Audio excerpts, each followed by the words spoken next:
नमस्कार people's voice को स्वागत।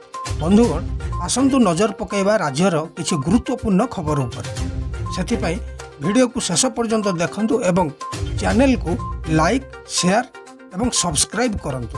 बुलेटिन रो प्रथम खबर रे चाषी पंजीकरण रे गुरुतर विभ्राट आंदोलन धमक देले कृषक संगठन। खरीफ धान बिक्री करने चलित वर्ष चाषी पंजीकरण प्रक्रिया आरंभ होईछि। एथर पंजीकरण बेले सरकार अनेक कटकणा लागू करिथिबा बेले एही कटकणा पई चाषी को बहु असुविधार सम्मुखीन होबाकू पड़ुछि। पंजीकरण रे अनेक कटकणा जोगु चाषी को कागजपत्र संग्रह करने अनेक समस्यार सम्मुखीन होबाकू पड़ुछि। तेबे सरकार तुरंत पंजीकरण प्रक्रिया को सरल करने नहीं राज्यर विभिन्न कृषक संगठन पक्षरु दाबी करा जाउछि। परवर्ती खबर रे राज्य में बीजेपी सरकार गत 13 मासर शासन समय चाषी कूलर स्वार्थ को अणदेखा करिथिबा नै बिजु जनता दल पक्षरु अभियोग करा जायछि। चाषी भाई माने विभिन्न असुविधार सम्मुखीन हेउछन्ति और सरकार एही चाषी मारण नीति को विरोध करी आसंता 18 तारिख रे बरगढ़ ठारे विराट चाषी समावेश करा जिवो बोली बिजु जनता दल आज घोषणा करिछि। परवर्ती खबर रे उच्च शिक्षा विभागर तागिद तुरंत शक्तिश्री सेल खोल जावा नहीं निर्देश। अगस्ट 25 तारिख सुधा शक्तिश्री सशक्तिकरण सेल खोलने को उच्च शिक्षा विभाग चिठी लिखिछि। सबु विश्वविद्यालय कुलपति सह सरकारी और बेसरकारी कॉलेज अध्यक्षों को चिठी करा जायछि। अगस्ट 20 तारिख सुधा शक्तिश्री साथी बाछिबा पदक्षेप नेबाकू उल्लेख करा जायछि। अगस्ट 14 तारिख सुधा प्रति श्रेणी को प्रतिनिधित्व करुवा जड़े छात्री बाछिबाकू निर्देश दिया जायछि। परवर्ती खबर रे राज्यव्यापी कांग्रेस पालन करिबो विश्व आदिवासी दिवस।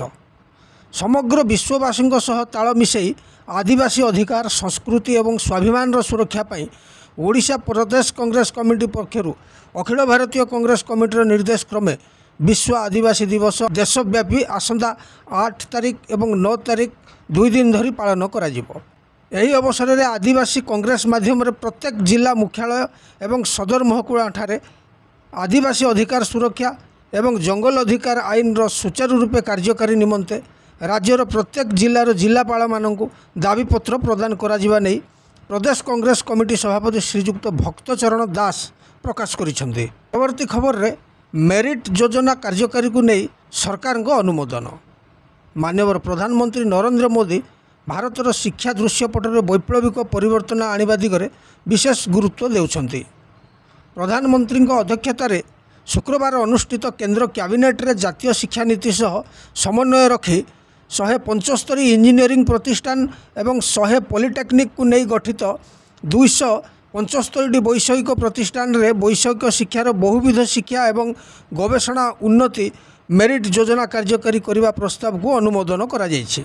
स्वागत योग्य बोली केंद्र शिक्षा मंत्री धर्मेंद्र प्रधान प्रकाश करिसेंति। बुलेटिन रे परवर्ती खबर रे रास्तार पारंपरिक रिक्शा चल प्रचल को तुरंत बंद करने नहीं माननीय सुप्रीम कोर्ट निर्देश। रिक्शा टणा को अमानवीय बोली कहिसेंति सुप्रीम कोर्ट। जड़े आउ जन को रिक्शा रे टाणी टाणी नेबा असंवैधानिक कहिसेंति कोर्ट। संविधान प्रचलन 75 वर्ष पर ए असंवैधानिक कार्य काहींकि हेउछि बोली कोर्ट प्रश्न करिसेंति। तुरंत रिक्शा टणा बंद करने को निर्देश देले सर्वोच्च न्यायालय। रिक्शा को व्यवसाय करिथिबा लोकंक पई विकल्प व्यवस्था करा जिबा नै सुप्रीम कोर्ट राज्य सरकार को निर्देश दैछन्ति। परवर्ती खबर रे राज्य रे गो हत्या बंद नै ओडिशा हाईकोर्ट को बड़ निर्देश। राज्य रे होई परिबनि गो हत्या। Odisha prevention of cow slaughter act 1960 को कड़ाकड़ी भाव में पालन करने को राज्य सरकार को निर्देश दैछन्ति हाईकोर्ट। ए संपर्क में आगत जनस्वार्थ मामलार शुणाणी करी हाईकोर्ट एही निर्देश दैछन्ति। हाईकोर्ट एही राय को राज्यव्यापी स्वागत करा जायछि।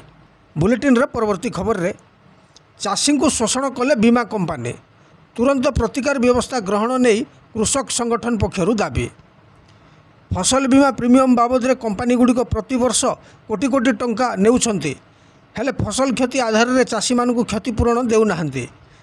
क्षतिपूरण टंका पाया चाषी को बारंबार धाई धाई शेष निराश होगाकू पड़ुछि।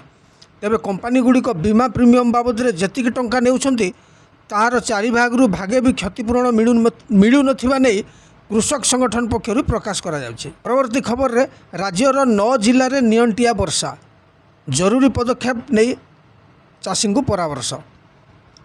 एवं राज्यर 9टी जिले में नियंटिया वर्षा स्थिति रही। गजपति रायगड़ा गंजाम कलाहांडी नवरंगपुर बलांगीर नुआपड़ा बौद्ध खोर्धा और पुरी जिले में नियंटिया स्थिति रही। आसंता 13 तारिख हेबाकु थिबा लघुचाप वर्षा रे एही नियंटियार भरणार कुचित आशा रहिबो बोली वरिष्ठ कृषि पाणीपागविद प्रोफेसर सुरेंद्रनाथ पशुपालक पूर्वानुमान करिसेंते। तथ्य अनुसार गजपति और पुरी जिले में एवं सर्वाधिक शतकड़ा 40 भाग नियंटिया वर्षा स्थिति रही। परवर्ती खबर रे शेष में पाणीपाग खबर 12 रु वर्षा बढ़ 13 तारिख सुधा आउ एक लघुचाप। राज्य में 12 रु बढ़ वर्षा। आज 2टी जिला गंजाम और गजपति में प्रबल वर्षा संभावना। आज 30 जिलूर पाणीपाग विभाग पक्षर येलो वार्निंग जारी करा जायछि। अन्यपटे अगस्ट 13 बेलू बंगोपसागर में आउ एक लघुचाप सृष्टि होबार संभावना रही। संभाव्य लघुचाप प्रभाव में दक्षिण ओडिशार बिजुली घड़घड़ी सह प्रबल वर्षार संभावना रही। एथिपाई पाणीपाग विभाग पक्षर सतर्क सूचना जारी करा जायछि।